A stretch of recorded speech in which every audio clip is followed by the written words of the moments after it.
Hello friends, Hindi audio book में आपका स्वागत है। एज ए मैन थिंकेथ दुनिया भर में सेल्फ हेल्प के क्षेत्र में बहुत ही मशहूर पुस्तक है। अगर हम कहें कि यह पुस्तक स्वयं को समर्थ बनाना या फिर स्वयं को सिद्ध करने के बारे में लिखी गई है तो अतिशयोक्ति नहीं होगी। यह छोटी सी पुस्तक हमें यह बताने के साथ साथ कि हम महान बन सकते हैं, हमें महान बनने में एक टूल की तरह काम करती है। सत्य हमें उन सीमाओं से मुक्त कर सकता है, वह हमारे जीवन को बदल सकता है जिनसे हम घिरे हुए हैं। सत्य तब बहुत ही शक्तिशाली होता है जब इसे साधारण भाषा में आसान तरीके से पेश किया जाता है। जेम्स एलन हमें इस पुस्तक के माध्यम से स्पष्ट रूप से दिखाते हैं कि कैसे हम उस चाबी रूपी ज्ञान का प्रयोग करके जिस सफलता की हम कल्पना करते हैं उस महानतम सफलता को और उसे प्राप्त करने के तरीकों को खोल सकते हैं। इस पुस्तक को 7 अध्यायों में लिखा गया है जो बेहद सुंदर तरीके से एक दूसरे से जुड़े हुए हैं। जैसे पहला अध्याय है विचार और चरित्र, दूसरा अध्याय परिस्थितियों पर विचार का प्रभाव व तीसरा अध्याय है शरीर और स्वास्थ्य पर विचार का प्रभाव। इसी तरह से यह लयबद्ध तरीके से आगे बढ़ती है, वह आपको विचार शक्ति का पूरा परिचय करवाती है। यह पुस्तक आपको यह बताती है कि किस तरह हम अपने विचार रूपी यंत्र का प्रयोग कर सकते हैं। जेम्स कहते हैं कि हम वास्तव में वही हैं जो हम सोचते हैं। हमारा चरित्र हमारे विचारों का फल है। आप अपने भाग्य के निर्माता हैं। यह नियम परम सत्य है कि जो खोजेंगे उन्हें मिलेगा, जो दस्तक देंगे उनके लिए दरवाजे खुलेंगे, क्योंकि धैर्य, अभ्यास और निरंतर दृढ़ता के माध्यम से ही आप ज्ञान के मंदिर में दाखिल हो सकते हैं। जेम्स आगे कहते हैं कि आप तब तक परिस्थितियों के द्वारा नियंत्रित रहेंगे जब तक यह सोचते रहेंगे कि हम बाहरी परिस्थितियों से नियंत्रित होने वाले हैं। आपने अगर नेपोलियन हिल के द्वारा लिखित पुस्तक थिंक एंड ग्रो रिच पढ़ी है तो आपने महसूस किया होगा कि विचार की शक्ति कितनी महान है। विचार की शक्ति के माध्यम से क्या कुछ नहीं किया जा सकता है। जेम्स के सूत्रों को और अधिक समझने के लिए हमें इस पुस्तक को भी पढ़ना या इसकी ऑडियो बुक सुननी चाहिए। यह पुस्तक मूल रूप से एक कविता मन वह मूल शक्ति है जो हर कार्य को एक सांचे में ढालती है और बनाती है के रूप में शुरू होती है। बौद्ध मतानुसार शुरुआत में दी गई कविता उस पुस्तक का सार होती है। अगर आप उस कविता को समझ लेते हैं तो मान लीजिए आपने उस पुस्तक के सार को समझ लिया है और उसमें दी गई एक ऐसी चाबी को खोज लिया है जो आपकी प्रतिभा, शक्ति और जादू के ताले को खोल सकती है।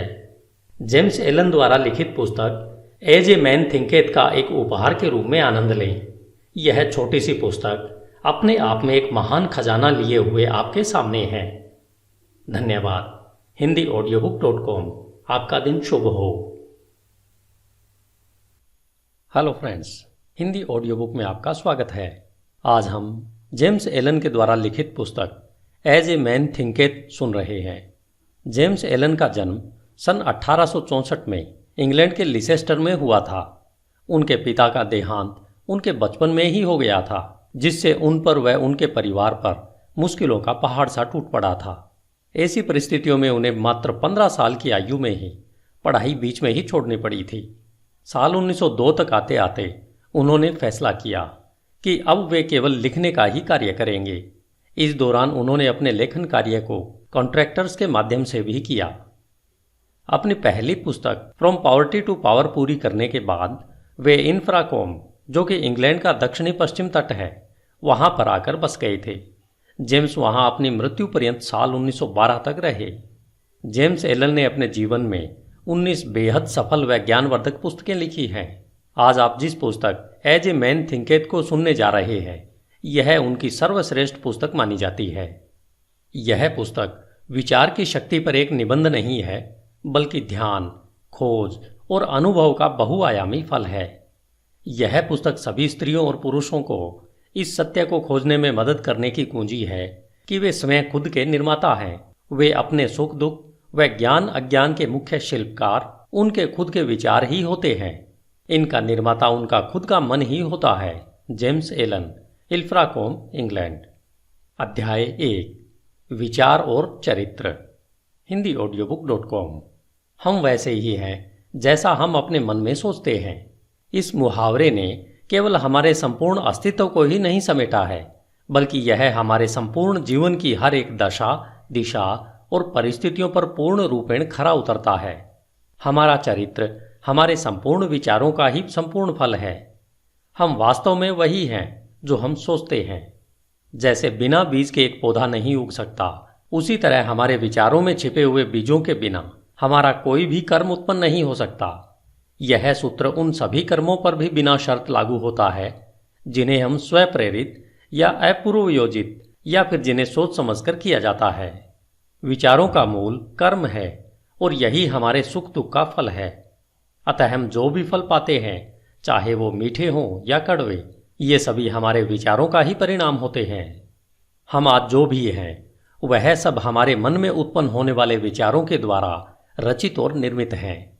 यदि हम अपने मन में अज्ञान से ओत प्रोत बुरे विचारों को पनपने देते हैं और सदा उन्हें ही पालते रहते हैं, तो हम अपनी ओर दुख व दर्द को ही आकर्षित कर रहे हैं और जल्द ही हम दुख से घिरे होंगे, जो हमारे बुरे विचारों का ही परिणाम होगा।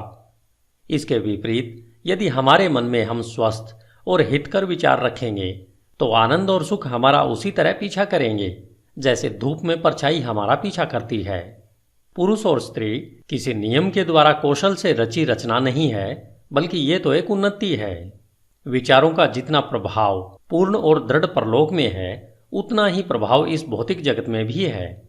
एक महान और ईश्वरीय चरित्र कोई संयोग से नहीं उत्पन्न होता, बल्कि वह लगातार सही ईश्वरीय विचार सोचने और उनसे लगातार संबंध बनाए रखने से संभव है। इसी प्रक्रिया के द्वारा नीच और पशुवृत्ति वाले मनुष्य लगातार पोषित किए जा रहे हैं, जो दुष्ट व घृणित विचारों का ही परिणाम है। हम खुद के विचारों के द्वारा ही अच्छे या बुरे इंसान बनते हैं। हमेशा हम अपने विचारों की शस्त्रशाला में उन शस्त्रों का संधान करते रहते हैं जिनका प्रयोग हम हमेशा अपने नाश के लिए करते रहते हैं। हम उन उपकरणों को भी बनाते रहते हैं जिनके द्वारा हम अपने जीवन को सुखद, आनंदमय और शांतिमय बनाते हैं। वह साथ ही साथ समाज को भी इसका लाभ देते हैं। हम सही विचारों के चुनाव से व उनके सच्चे प्रयोग के द्वारा दिव्यता और पूर्णता तक उठ सकते हैं। गलत या बुरे विचारों के प्रयोग के द्वारा हम पशु से भी नीचे स्तर तक गिर सकते हैं। इन दोनों चरम चरित्रों के बीच में ही सभी चरित्र स्तर होते हैं, जिनके निर्माता, कारीगर, पालक व स्वामी हम स्वयं होते हैं। इस युग की सबसे ऊर्जावान, ताकतवर, विश्वास से भरा हुआ दिव्य वचन और दिल को सुख देने वाला आत्मा से संबंधित यह सत्य है कि तुम अपने विचारों के मालिक, चरित्र को ढालने वाले, अपनी परिस्थिति, वातावरण और भाग्य के कारीगर और रचयिता खुद हो। शक्ति, बुद्धि और प्रेम की सत्ता और स्वयं के विचारों के स्वामी तुम खुद हो और तुम्हारे पास ही रूपांतरणकारी व पुनरुत्थान की शक्ति है, जिसके द्वारा तुम खुद को वो बनाते हो जो बनाना चाहते हो। हर परिस्थिति को नियंत्रित करने की चाबी तुम्हारे हाथों में है। तुम अपने हर हाल के स्वामी होते हो, यहां तक कि अपनी सबसे कमजोर और दुराचारी परिस्थिति के मालिक भी तुम खुद ही होते हो। उस समय तुम एक कमजोर और बेकार, मूर्ख घर के मालिक होते हो जो अपने परिवार को गलत ढंग से चला रहा होता है। जब तुम अपनी इस दशा के बारे में सोचते हो और उस सूत्र को जिससे तुम्हारा अस्तित्व है को अपनी पूरी ताकत लगाकर ढूंढते हो, तब तुम एक बुद्धिमान स्वामी के नजरिए से अपनी सभी शक्तियों को बुद्धिमत्ता पूर्वक निर्देशित करते हो और अपने विचारों को एक सुखद, फलदायी रूप देने लगते हो। इसे ही एक बुद्धिमान व जागरूक मालिक कहते हैं, जो अपने विचारों के नियमों को खोजकर अपने जीवन को सही दिशा देता है। इस प्रकार खोज, प्रयोग, आत्मविश्लेषण और अनुभव के द्वारा अपने विचारों के सूत्र खोजकर आप भी एक बेहतरीन मालिक बन सकते हैं। आप जानते हैं कि सोने और हीरे को खोजने के लिए गहन खनन करनी पड़ती है। इसी तरह तुम अपनी आत्मा की खान में गहरा खोदोगे, तभी अपने अस्तित्व से जुड़े हर सत्य जान पाओगे। यदि तुम अपने विचारों को देखो, नियंत्रित करो और उन्हें बदलते हो और दूसरों व अपने जीवन और परिस्थितियों में हो रहे बदलावों के कारण और प्रभावों को महसूस कर, देखकर धैर्यपूर्ण अभ्यास और परख करो। अपने हर अनुभव को, यहाँ तक कि हर दिल के छोटे छोटे बदलावों को भी स्वयं के बारे में आए बदलावों के बारे में जानने के लिए प्रयोग करो, जिससे समझ, बुद्धि और शक्ति जो तुम्हें प्राप्त हो रही है उसे महसूस करो। फिर तुम शायद बिना चूके इस सत्य को सिद्ध कर सकते हो कि तुम अपने चरित्र को बनाने वाले हो, अपने जीवन को सही सांचे में ढालने वाले हो और अपने भाग्य के निर्माता तुम ही हो। इस दिशा में आगे बढ़ते हुए यह नियम परम सत्य है कि जो खोजेंगे उन्हें अवश्य मिलेगा, जो दस्तक देंगे उनके लिए दरवाजे अवश्य खुलेंगे, क्योंकि दृढ़ता, धैर्य और अभ्यास के द्वारा ही तुम ज्ञान के उज्जवल मंदिर में प्रवेश कर सकते हो। धन्यवाद। HindiAudiobook.com। आपका दिन शुभ हो। हिंदी ऑडियो बुक में आपका स्वागत है। अध्याय 2, परिस्थितियों पर विचार का प्रभाव। आप अपने मन को एक बगीचे के समान समझकर या तो उसे बुद्धिमानी से जोत सकते हैं या फिर उसे लापरवाही से अपने आप बढ़ने दे सकते हैं, परंतु उसे चाहे जोता जाए या उसे खाली छोड़ा जाए या उसकी उपेक्षा की जाए, उसमें कुछ न कुछ उगेगा जरूर, या कहें कुछ न कुछ फलीभूत अवश्य होगा। अगर उसमें कोई बीज नहीं बोए जाते तो अनावश्यक व बेकार के खरपतवार के बीज उसमें गिरते रहेंगे और वे उग आएंगे। एक माली अपने बगीचे में अनावश्यक खरपतवार को समय समय पर निकालता रहता है और उसमें वही फल फूल और पेड़ पौधे आदि लगाते हैं जिसकी माली को चाह होती है या कहें आवश्यकता होती है। हमें भी अपने मन रूपी बगीचे को एक माली की तरह लगातार देखभाल करते रहना चाहिए। अशुद्ध, बेकार, अनावश्यक और अनुचित विचारों को पहचान कर अपने मन से निकाल फेंकना चाहिए। वह आवश्यक, शुद्ध, उपयोगी और उत्पादक विचारों को फलों और फूलों की तरह सहेज कर उनकी उचित प्रकार से देखभाल करते रहना चाहिए। इस प्रक्रिया का पालन करते हुए उचित समय अवधि में आप जान पाओगे कि आप ही अपनी आत्मा के प्रमुख माली और रक्षक हो। आप ही अपने जीवन के निर्देशक हो। आप ही अपने अंदर विचारों के नियमों को प्रकट कर पाते हो। आप ही हमेशा बढ़ती सत्यता से यह भी समझ पाते हो कि कैसे आपके विचार की शक्तियां और मन के अन्य घटक आपके सच्चे चरित्र, सकारात्मक परिस्थितियां और उज्जवल भाग्य का निर्माण करने के काम में लगे हुए हैं। विचार और चरित्र एक समान होते हैं क्योंकि माहौल और परिस्थितियों के द्वारा ही चरित्र निर्मित होता है और प्रकट होता है। इस प्रकार आप हर समय यह देखेंगे कि आपके जीवन की बाहरी परिस्थितियां आपके अंतर्मन के विचारों से परस्पर जुड़ाव और तालमेल में रहेंगी। इसका मतलब यह बिल्कुल नहीं है कि हर समय जैसी आपकी परिस्थिति है वह आपके पूरे चरित्र को ही दर्शाती रहती है। इसका अर्थ यह है कि वे परिस्थितियां आपकी विचारधारा के किसी आवश्यक पहलू से उस समय के लिए इतना करीब से जुड़ी हुई हैं कि वे आपकी प्रगति के लिए आवश्यक हों। आज आप जिस भी स्थिति में हैं वह सब आपकी सत्ता के नियमों के कारण ही हैं। आपको इस जगह आपके विचार ही लेकर आए हैं। आपके जीवन की संरचना में संयोग नाम की कोई चीज नहीं है। जो भी है वह उस नियम का ही परिणाम है जो अचूक है।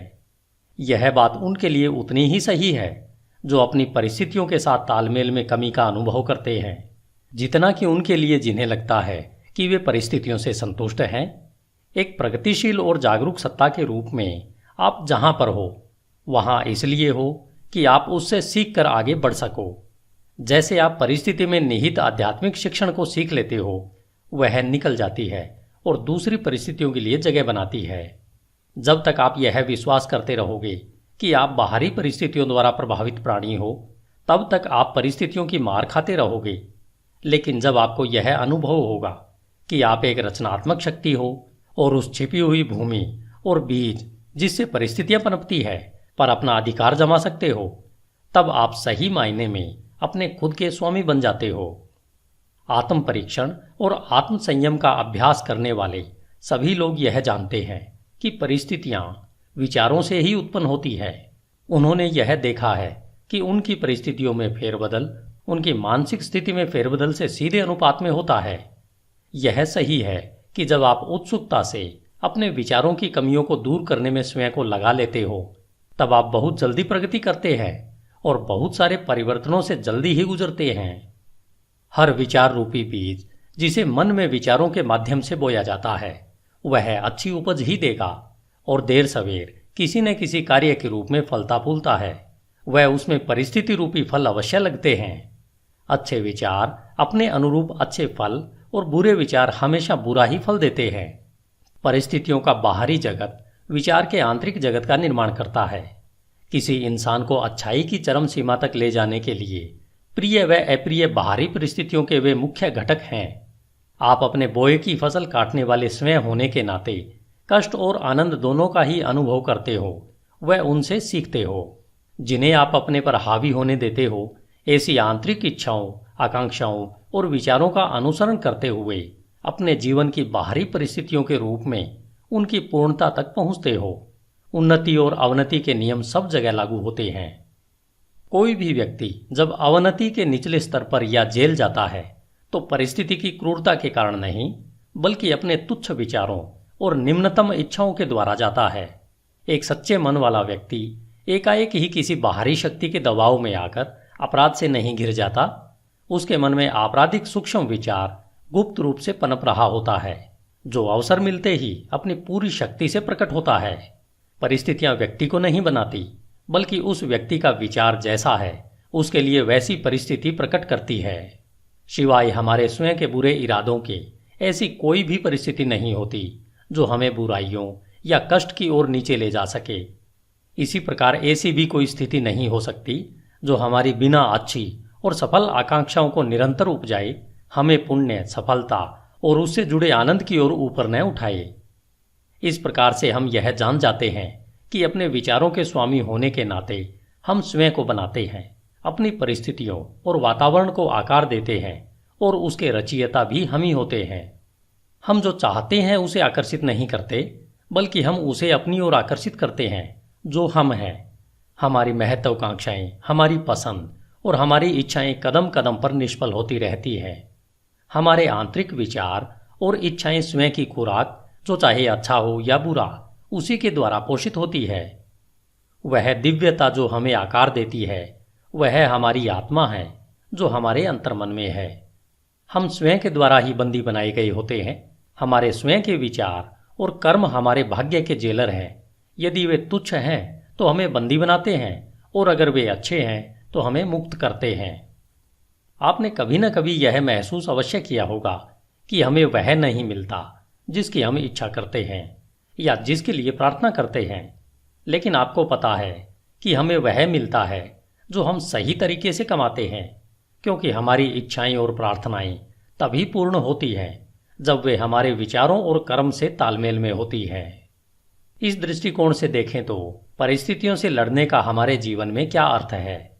इसका सीधा सा अर्थ है कि हम हमेशा बाहरी प्रभावों से लड़ते रहते हैं, वह साथ ही साथ उसके कारणों को अपने मन में पोषित व संरक्षित करते रहते हैं।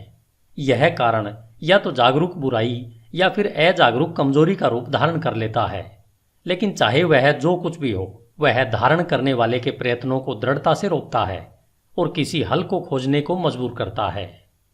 हम में से ज्यादातर लोग अपनी परिस्थितियों में सुधार लाना चाहते हैं, परंतु स्वयं में बिल्कुल भी सुधार नहीं लाना चाहते, और इसलिए हम बंधन में रहते हैं। यदि हम सच्चे आत्म परीक्षण से मुंह नहीं छिपाएं तो हम कभी भी वह पाने से वंचित नहीं होंगे जो हमारा दिल चाहता है। यह सभी भौतिक विषयों के लिए उतना ही सही है जितना कि दैवी विषयों के लिए। यदि हम केवल संपत्ति प्राप्त करना चाहते हैं तो अपने लक्ष्य को पाने से पहले हमें अपने महान व्यक्तिगत त्याग करने के लिए तैयार होना चाहिए, और हम में से वे सशक्त और शांत जीवन चाहते हैं उनके लिए तो कितना और कुछ करना होगा। कुछ लोग जो गरीबी से बाहर निकलना चाहते हैं वे हमेशा इस बात के लिए व्याकुल रहते हैं कि उनके आसपास का माहौल और घरेलू सुख सुविधाएं सुधरने चाहिए, लेकिन इन परिस्थितियों को बदलने के लिए किए जाने वाले काम से जी चुराते रहते हैं। वे मानते हैं कि अपने मालिक जहां वे काम करते हैं उसे धोखा देते रहते हैं, क्योंकि उन्हें लगता है कि उन्हें बहुत कम तनख्वाह मिलती है, इसलिए वे जो कर रहे हैं वह सही है। ये लोग इस साधारण से मूलभूत सिद्धांत को नहीं समझ पा रहे हैं जो कि सच्ची समृद्धि का आधार है, और न केवल अपनी गरीब स्थिति से बाहर निकलने के लिए योग्य हैं, बल्कि बुरी परिस्थितियों के बारे में सोच सोचकर उसे वास्तव में अपने जीवन में आकर्षित कर लेते हैं। ऐसे लोग कमजोर, आलसी और हमेशा भ्रमित विचारों में जी रहे होते हैं। कुछ अमीर लोग हैं जो पेटुपन की वजह से लगातार दर्दनाक बीमारियों से ग्रस्त हैं। वे इन बीमारियों से छुटकारा पाने के लिए ढेर सारा पैसा खर्च तो करना चाहते हैं, परंतु ज्यादा खाने की आदत को बदलने के लिए तैयार नहीं है। वे ज्यादातर चटपटे और मजेदार खाने की अपनी इच्छा को हमेशा संतुष्ट करना चाहते हैं और अच्छा स्वास्थ्य भी चाहते हैं।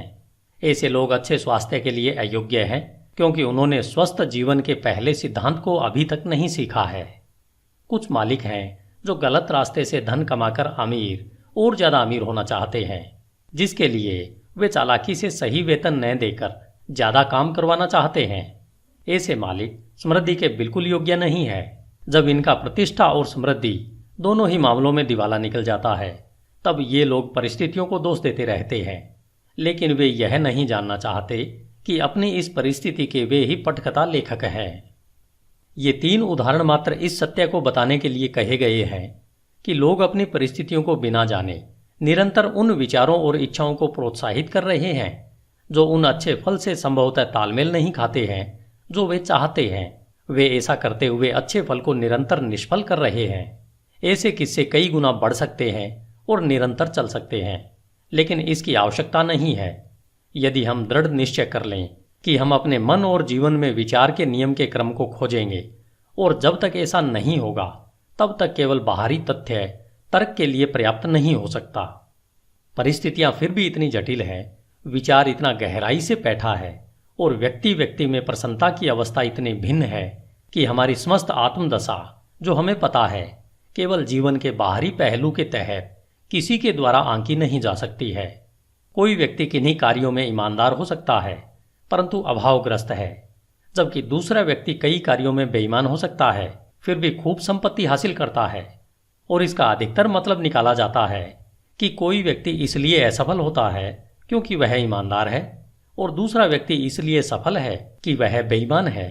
और यह सतही निर्णय के फलस्वरूप होता है, जो यह मान लेता है कि बेईमान व्यक्ति लगभग पूरी तरह से भ्रष्ट है और ईमानदार व्यक्ति लगभग पूरी तरह से पुण्यात्मा है।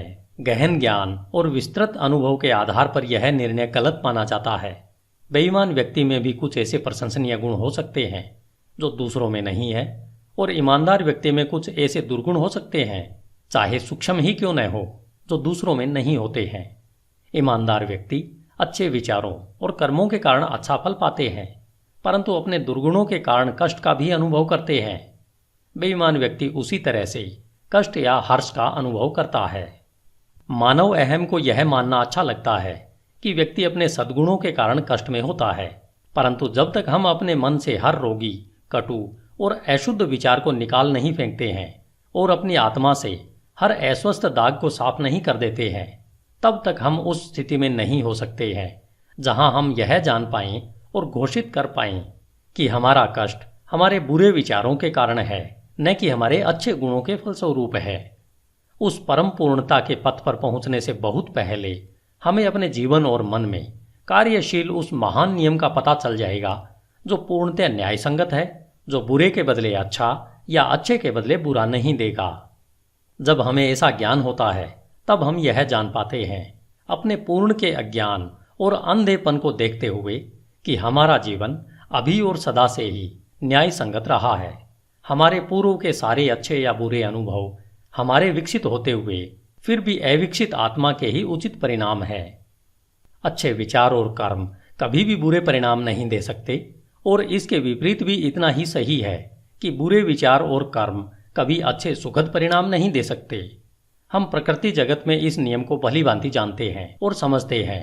वह इसके अनुसार काम भी करते हैं कि आम के बीज से आम का पेड़ ही उगेगा और बबूल के बीज से केवल बबूल का पेड़ ही उगेगा और वैसे ही फल देगा। लेकिन कुछ ही इसे मानसिक व नैतिक जगत में समझते हैं, जबकि हमारे विचारों के मामले में भी यही नियम लागू होता है। वहां भी यह उतना ही सहज व अटल है। इसे न समझने पर हमें परेशानी उठानी पड़ती है, और तब ये नियम हमारी इच्छाओं के अनुरूप सहयोग नहीं देते हैं। कष्ट व पीड़ा गलत दिशा में लगाए गए गलत विचारों का प्रभाव है। यह एक संकेत है कि हमारा अपने आप से, अपने अस्तित्व के नियम से तालमेल नहीं रहा है। कष्ट का एकमात्र और उच्चतम कार्य है शुद्धि करना। वह सब जो बेकार और अशुद्ध है उसे जला देना। वे जो शुद्ध हैं उनके लिए कष्ट खत्म हो जाते हैं। एक बार जब सोने से मैल हट जाता है तो उसे जलाते रहने का कोई मतलब नहीं होता है। और इसी तरह से पूर्ण रूपेण शुद्ध व साक्षात्कारी पुरुष कष्ट में नहीं रहता। वह परिस्थितियां जिनका हम कष्ट से सामना करते रहते हैं वे हमारी मानसिक विसंगतियों का परिणाम है। वे परिस्थितियां जिनका हम कृपा व आनंद से सामना करते हैं, वे हमारी मानसिक संगति का नतीजा है। कृपा, आनंद, मानसिक पवित्रता ही भौतिक संपत्ति की अधिकता का माप नहीं है, और यह भी नहीं कि बुरे विचार ही एकमात्र कष्ट, क्लेश और दुख ही भौतिक संपत्ति की कमी का परिमाप है। कुछ लोग दुखी और अमीर होते हैं, कुछ लोग धन्य और अमीर भी होते हैं। पवित्रता और अमीरी तभी जुड़ते हैं जब धन को सही और विवेक से कमाया और इस्तेमाल किया जाता है। गरीब अधिक पीड़ा का अनुभव तब करते हैं जब उन्हें लगता है कि बिना वजह के उनका बोझ उन पर लाद दिया गया है। गरीबी और भोगाशक्ति दुख या कहीं पीड़ा के दो चरम पहलू है। ये दोनों ही अस्वाभाविक है, मानसिक असंतुलन का नतीजा है। जब तक हम खुश, स्वस्थ और समृद्ध नहीं होते, तब तक हमारी सही अवस्था नहीं होती। खुशी, स्वास्थ्य और समृद्धि का हमारी परिस्थितियों के आंतरिक और बाहरी स्थिति से तालमेल का ही परिणाम है। जब हम शिकायत व तिरस्कार करना बंद कर देते हैं और उस छिपे हुए नियम को जो हमारे जीवन को संचालित करता है उसे ढूंढना शुरू करते हैं, तब हम खुश, स्वस्थ और समृद्ध होना शुरू कर देते हैं। और जब हम अपने मन में उस संचालित करने वाले घटक को अपना लेते हैं, तब हम दूसरों पर अपने कष्ट का कारण होने का आरोप लगाना बंद कर देते हैं और हम सशक्त और स्वस्थ विचारों को अंतर्मन में बढ़ाने लगते हैं। हम परिस्थितियों पर चीखना चिल्लाना बंद कर देते हैं। वह अपनी तीव्र प्रगति के लिए अपने अंदर छिपी हुई शक्तियों और संभावनाओं को खोज करके एक साधन के रूप में प्रयोग करना शुरू कर देते हैं। इस सत्य का प्रमाण हर इंसान में है और इसलिए नियमित आत्म परीक्षण और आत्म विश्लेषण की सरल पड़ताल द्वारा इसे जाना जा सकता है। हम मूलभूत तौर पर अगर अपने विचारों को बदलते हैं तो हम अपने जीवन की भौतिक परिस्थितियों में आए त्वरित बदलाव को देखकर आश्चर्यचकित रह जाएंगे। कभी कभी हमें लगता है कि हम अपने विचारों को गुप्त रख सकते हैं, परंतु ऐसा नहीं है। वे जल्दी ही आदत में बदल जाते हैं और आदत परिस्थितियों का रूप ले लेती है। बुरे और निम्न स्तर के विचार आक्रोश और नशे की आदत बनाते हैं, जो पीड़ा, कष्ट और गरीबी का रूप लेते हैं। किसी तरह के भी विनाशकारी विचार अनसुलझी थकाऊ आदतें बन जाती है, जो ध्यान भंग करने वाली और विपरीत परिस्थितियों का आकार ले लेती है। डर, संशय और अनिर्णायक विचार कमजोर और बेमेल आदतों का रूप ले लेते हैं, जो असफलता, गरीबी और निर्भरता की परिस्थितियों के रूप में आकार लेती है। आलसी विचार बेईमानी और गंदगी का रूप लेते हैं, जो गरीबी व नीचता का आकार लेती है। घृणित और दंडनीय विचार हिंसा और आरोप लगाने की आदत का रूप लेते हैं, जो चोट लगने व दंड मिलने वाली परिस्थितियों का आकार लेते हैं। हर तरीके से स्वार्थी विचार स्वार्थीपन का रूप लेते हैं, जो उन परिस्थितियों को आकर्षित करते हैं जो दुखदायी होती है। दूसरी ओर हर तरह के सुंदर विचार कृपा और अच्छाई का रूप लेते हैं, जो प्रिय और सुखद परिस्थितियों को आकार देते हैं। रचनात्मक विचार आत्मसंयम और संतुलित मन का रूप लेते हैं, जो शांति और विश्रांति की परिस्थितियों का आकार लेती है। साहस, आत्मनिर्भरता और निर्णय के विचार सशक्त और फलदायी आदतों का रूप लेते हैं, जो सफलता, प्रचुरता और मुक्ति की परिस्थितियों को आकार देती है। ऊर्जापूर्ण विचार सफाई पसंद व उद्यमी आदतों को आकार देती है। मृदुल व क्षमाशील विचार मृदुलता की आदत का रूप लेते हैं, जो सुरक्षित व स्वस्थ परिस्थितियों को आकार देती है। प्रेमपूर्ण और निस्वार्थ विचार दूसरों के लिए स्वयं को भूल जाने की आदत का रूप लेते हैं, जो निश्चित और स्थायी प्रचुरता व सच्ची समृद्धि की परिस्थितियों को आकार देती है। लंबे समय तक एक ही तरीके की विचारधारा, चाहे वह अच्छी हो या बुरी, चरित्र और परिस्थितियों पर अपना प्रभाव अवश्य छोड़ती है। हम अपनी परिस्थितियां प्रत्यक्ष तरीके से नहीं चुन सकते, लेकिन अपने विचारों को चुन सकते हैं और इस तरह अप्रत्यक्ष रूप से अवश्य ही परिस्थितियों को आकर्षित कर सकते हैं। प्रकृति हमारे साथ है, हमारे अपने द्वारा काम करती है, जिससे कि हम इन विचारों का आनंद उठा सकें, जिन्हें हम पोषित करते हैं, और ऐसे अवसर प्रस्तुत होते हैं जो जल्दी ही अच्छे और प्रभावशाली विचारों को सतह पर ले आते हैं। जैसे ही हम अपने नकारात्मक और विनाशकारी विचारों को त्यागते हैं, पूरा संसार हमारे प्रति मधुर हो जाता है और हमारी मदद करने को तैयार हो जाता है।